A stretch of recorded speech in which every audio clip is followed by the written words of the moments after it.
políticos estadounidenses han también tratado de influir en las propias elecciones de su país. Bueno, pues precisamente hablando de las elecciones en Estados Unidos, vamos a tirar del hilo precisamente de este tema que comentaba el propio Santiago. Hoy el presidente ruso, Vladimir Putin, ha vuelto a estar en este foro económico oriental en Vladivostok, donde ha tocado muchos temas. Ha hablado, por ejemplo, de China, de cómo su economía está superando a la de Estados Unidos, hablando también sobre el conflicto en Ucrania, la incursión en Kursk, y ha llamado la atención, pues precisamente después de esto, después de que Estados Unidos acusará a Rusia de entrometerse en las elecciones, de cierta injerencia, que Putin haya dicho que prefiere a Kamala Harris. Como bien está explicando Santiago, con cierta sorna ha dicho, pues entre otros motivos, que tiene una risa muy contagiosa y que piensa, pues que esto le está yendo bastante bien, también aludiendo a una de las debilidades en este caso, ¿no? Uno de los puntos de mofa en torno a Kamala Harris. Adrián, te quiero preguntar a ti por esta cuestión, ¿cómo valoras estas palabras de Vladimir Putin y también cuánto tienen de cierta o cuánto tienen de jugada, ¿no? En este caso, pues intentando presionar un poquito a Donald Trump en torno a las sanciones?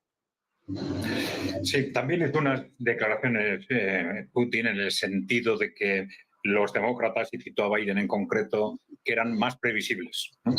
Y bueno, esto la verdad es que cuadra bastante con la personalidad de Donald Trump, una personalidad impulsiva y por lo tanto imprevisible, lo cual en un contexto como el que estamos, de guerra fría en camino hacia guerra caliente, pues es algo desde luego a tener en cuenta y no es un factor no desdeñable. En principio, desde una perspectiva del fondo, todo el mundo da por supuesto de que las relaciones en concreto, vamos a decir, por lo menos en el ámbito personal, entre Donald Trump, Xi Jinping y Vladimir Putin son buenas, ¿no? En el ámbito personal, ¿no? En el ámbito, vamos a decir, estructural, desde un punto de vista geopolítico, pues se supone que también lo eran, basadas en los lemas o las consignas o las estrategias iniciales del trumpismo, basadas en este concepto de America First, y que América debe dejar de ser el policía del mundo. Entonces, para centrarse en reconstruir un país y una economía, pues están semidestruidos, ¿no? Bien, la verdad es que ese concepto y esa estrategia pues encajaba bastante con ese modelo de mundo multipolar por el que están apostando pues, los países emergentes o Vladimir Putin y Xi Jinping en particular. Y esto era una base objetiva muy importante de que para que los países emergentes o Vladimir Putin apoyen a Donald Trump o al trumpismo, ¿no? Pero claro, también es cierto que en el primer mandato de Donald Trump las contradicciones fueron constantes, ¿no? Y ahí se ha argumentado de que si, como presidente tenía unos poderes limitados, que estaba muy aislado, que estaba acosado por todas partes, que bastante hizo con mantenerse durante esos 4 años. Eso sobre todo dicen sus partidarios, claro. Pero yo creo que la duda siempre hay que tenerla. Ahora va a tener más poder si gana las elecciones, porque ya controla claramente el Partido Republicano, que antes no controlaba, y se supone que ha tenido tiempo para preparar las estructuras o las fuerzas que le puedan apoyar en caso de llegar a la presidencia, suficientes para hacer lo que quiera hacer. Pero yo creo que hasta los primeros meses de ese mandato presidencial, si gana Donald Trump, no lo vamos a saber. Y hay que mantener siempre la duda de si realmente el trumpismo en la presidencia va a responder a ese mandato inicial o esa propuesta inicial de America First, de dejar de ser el policía del mundo, o nos vamos a encontrar otra vez ante una presidencia llena de contradicciones y quizás, como dicen algunos, ante algo que al final se va a revelar que en cierta forma es un cierto juego entre demócratas y republicanos por aparecer en cada caso como, vamos a decir, como lo que se suele llamar el policía bueno o el policía malo, o yo me voy bien con los rusos, tú intenta llevarte bien con los chinos, etcétera, ¿no? Siempre con ese objetivo de no apuntar a la vez contra Rusia y China, que ya se sabe que es, como decía Brzezinski y como decía Kissinger, el gran objetivo a conseguir, que intentar combatir contra ellos por separado. Bueno, podemos especular mucho sobre esto. Sí es cierto que si vemos cómo están actuando el poder corporativo, el establishment occidental con respecto al trumpismo, y cómo están actuando los países emergentes o Rusia, pues bueno, parece que hay una cierta confianza en que efectivamente, para bien o para mal, según quien lo analice, pero que el trumpismo esta vez sí va a responder a esa idea y si va a responder a esa apuesta que encaja en ese concepto del mundo multipolar. Pero bueno, vamos a verlo hasta que Donald Trump, en su caso, empiece a gestionar la presidencia. Difícilmente vamos a poder estar seguros de si va a ser así.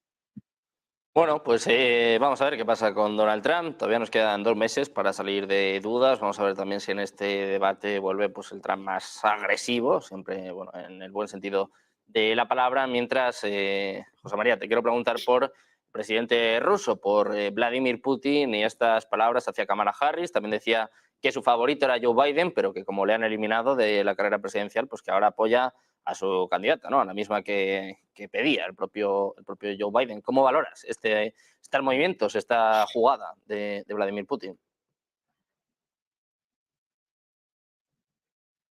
José María, sí, te preguntaba. Sí, me parece que está silenciado. A ver.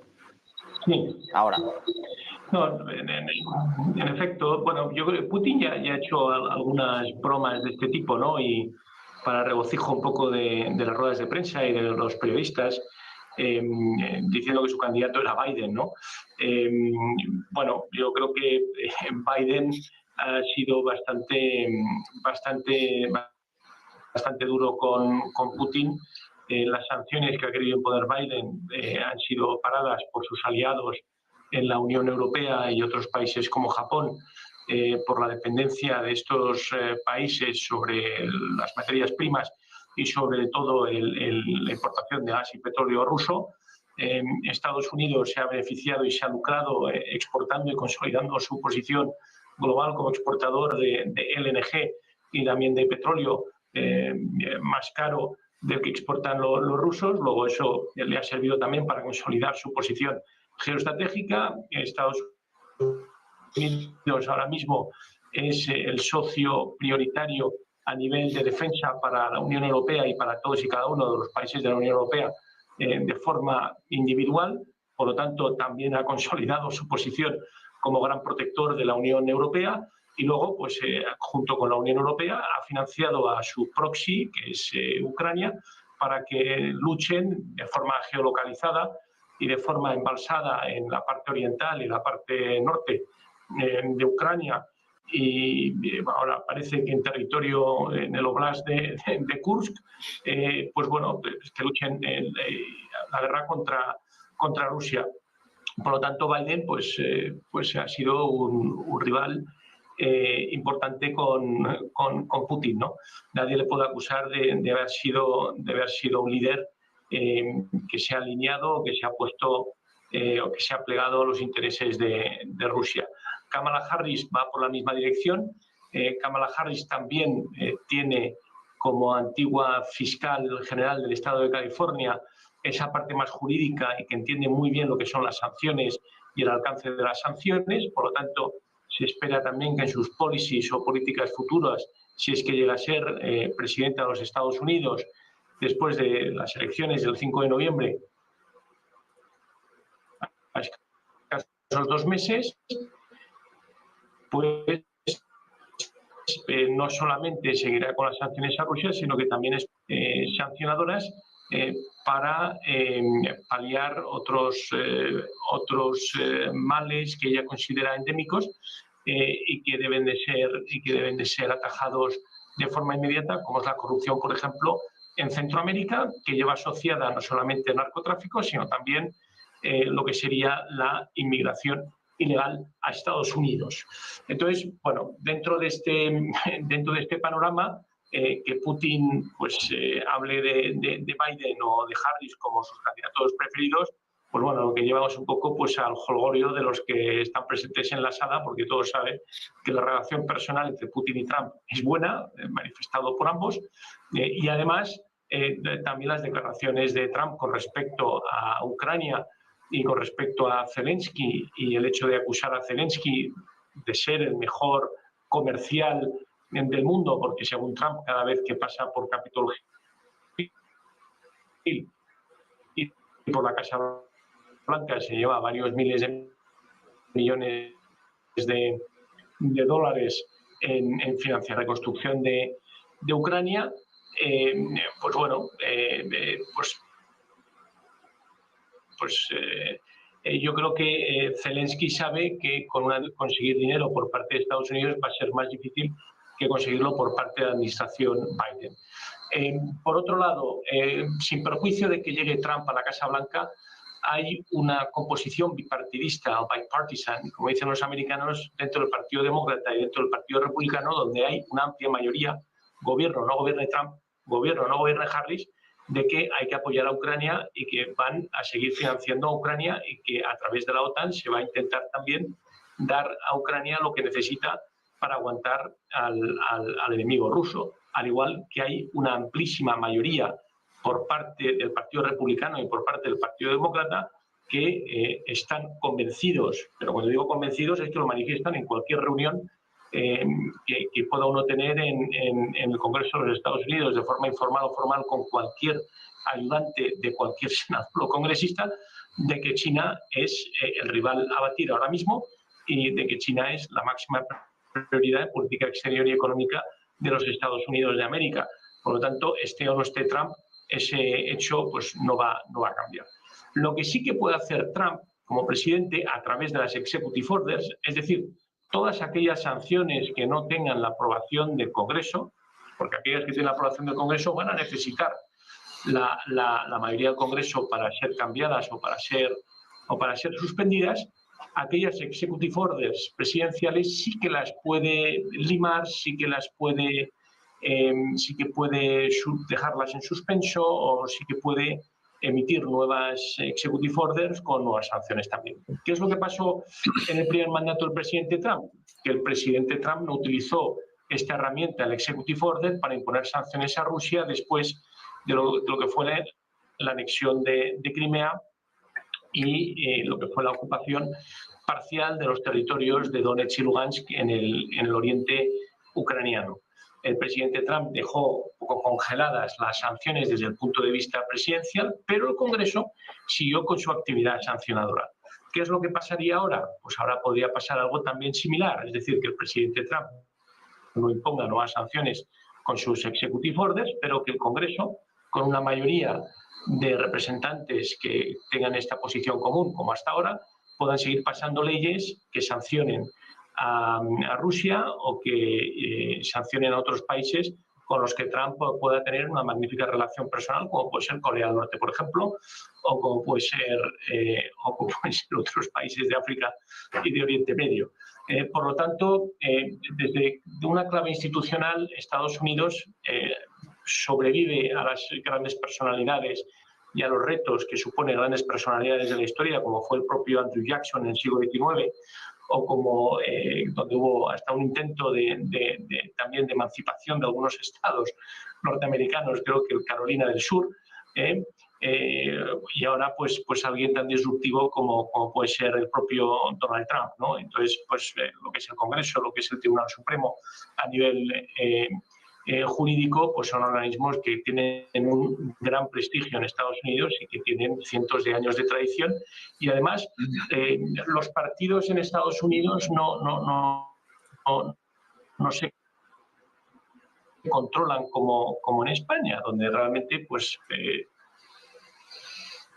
tienes una lista donde la gente vota debe ganarse cada 2 o cada 6 años el voto de su circunscripción o de su estado para salir reelegido. Y a uno le miran las votaciones y le miran las posiciones que ha tenido y su labor en Capitol Hill para ver si ha hecho un buen trabajo y competir en unas primarias primero y posteriormente en las elecciones después para ver si mantiene el puesto. Por lo tanto, es un escaparate completamente distinto y es una forma de hacer política y de entender el Estado muy distinta a la que tenemos en Europa. Por lo tanto, pues bueno, sí que podemos ver cambios en las políticas, en las policies, mal llamadas políticas, pero lo que no vamos a encontrarnos es con grandes sorpresas. Hay mayorías bipartidistas en el Congreso de los Estados Unidos. Vamos a ver qué pasa en Estados Unidos. En noviembre saldremos de dudas. Santiago, ya que has puesto todo el tema encima de la mesa, te quiero preguntar por estas palabras de Vladimir Putin, ¿con qué intención hace este tipo de comentarios? Porque, como bien estabais explicando, ya los ha hecho en otras ocasiones, por ejemplo, sobre Joe Biden. Bueno, ya dijo Putin que Trump es más impredecible que sus rivales, que Biden. Digamos que le tienen más tomada la medida desde Moscú a los demócratas que a los republicanos que representa Trump, lo que no obsta para que tengan una buena relación personal, pero esa buena relación personal siempre está condicionada por la estrategia política de Trump de tratar de separar a Rusia de China, cosa que ahora mismo es bastante complicada porque Rusia y China se necesitan mutuamente en su estrategia de ir desdolarizando el planeta y aumentando el poder y presencia de los BRICS al mismo tiempo de cercar a Estados Unidos en su poder imperial. Dicho lo cual, yo entiendo que ante cualquier eventualidad que ocurra en las elecciones estadounidenses, ganen los demócratas o los republicanos, pues Moscú está preparada para cualquiera de las dos. Entonces, si ganan los demócratas, yo creo que simplemente Putin va a seguir con lo que está haciendo. Si ganan los republicanos, pues todo va a depender de lo que le ofrezca Trump. Pero claro, lo que le ofrezca Trump es una cosa y lo que quiera hacer Rusia es otra. A partir de ahí, no sé, creo que no se pueden hacer más análisis al respecto. De lo que ocurra en noviembre, pendientes también de lo que vayan diciendo tanto Donald Trump como Kamala Harris, que por cierto se espera que vayan compareciendo en la tarde de hoy. Vamos a mirar precisamente a más palabras del presidente ruso, Vladimir Putin, mirando ya directamente al conflicto en Ucrania. Ha puesto el foco en el principal objetivo para su ejército. Habla sobre todo del Donbass en un momento en el que siguen los avances imparables en Donetsk, cada vez más cerca de Prokrovsk. Os quiero preguntar por esto, Adrián, empiezo contigo. ¿Cómo ves la situación en el frente? Como bien decía Putin, ¿no? Con el objetivo número 1, que es el Donbass, pero también pues con Donetsk cada vez más cerca, ¿no? Parece que a pesar de la incursión en Kursk, Rusia